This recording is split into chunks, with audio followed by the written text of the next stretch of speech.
بسم اللہ الرحمن الرحیم۔ آج کل دنیا بھر میں کورونا وائرس کی وبا کا چرچا ہے اور یہ کہا گیا ہے کہ یہ پوری دنیا کے اندر پھیلی ہوئی ہے اور مزید پھیل رہی ہے۔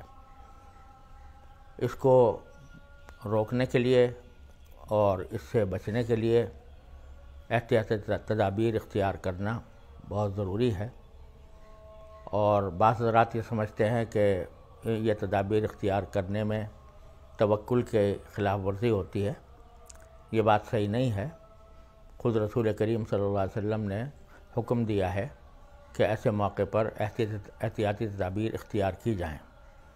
رسول کریم صلی اللہ علیہ وسلم نے طاعون کے بارے میں یہ فرمایا تھا کہ جب کسی جگہ طاعون پھیلے تو باہر کے لوگ اندر نہ جائیں، اندر کے لوگ باہر نہ آئیں۔ اس قسم کی تدبیریں اختیار کرنا شریعت کا بھی عین تقاضا ہے۔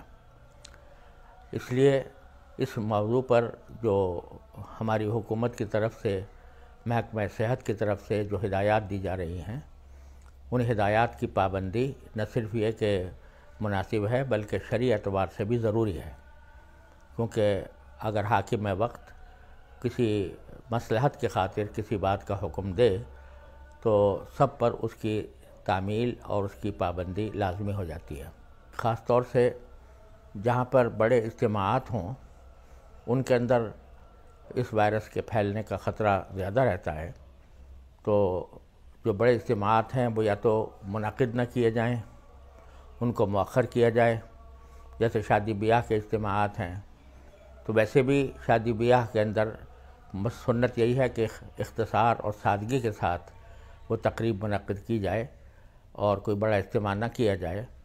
یہاں پر بھی ان حالات کے اندر شادی بیاہ کے اجتماعات بھی آدمی کو انتہائی یا تو مؤخر کیے جائیں یا بہت اختصار کے ساتھ ان کو کیا جائے۔ جمعہ اور جماعتوں کے اندر بھی اس بات کا خیال رکھا جائے کہ جو سنتیں ہیں وہ آدمی گھر میں پڑھ کر آئے، اور نماز کے بعد کی جو سنتیں ہوتی ہیں وہ بھی گھر میں جا کر پڑھے، مسجد میں نہ پڑھے، کیونکہ ویسے بھی گھر کے اندر سنتیں پڑھنے کا ثواب زیادہ ہے، زیادہ وہ افضل ہیں۔ اور دوسرے یہ کہ وضو بھی گھر سے کر کے آئیں، اور ائمہ حضرات بھی نماز جمعہ میں بھی اور دوسری نمازوں میں بھی اختصار سے کام لیں، چونکہ ضرورت کے وقت میں مختصر قرأت ہی بہتر ہے۔ اسی طرح جو ہدایات محکمہ صحت کی طرف سے دی گئی ہیں کہ اگر وبا زیادہ پھیل جائے تو مصافحہ کرنے سے بھی پرہیز کریں، تو اگر یہ ہدایت آتی ہے تو اس پر بھی عمل کرنا چاہیے۔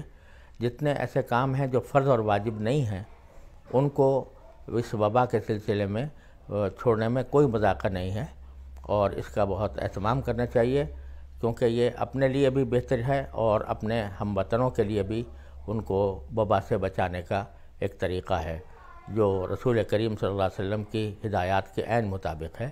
اس پر عمل کرنا چاہیے۔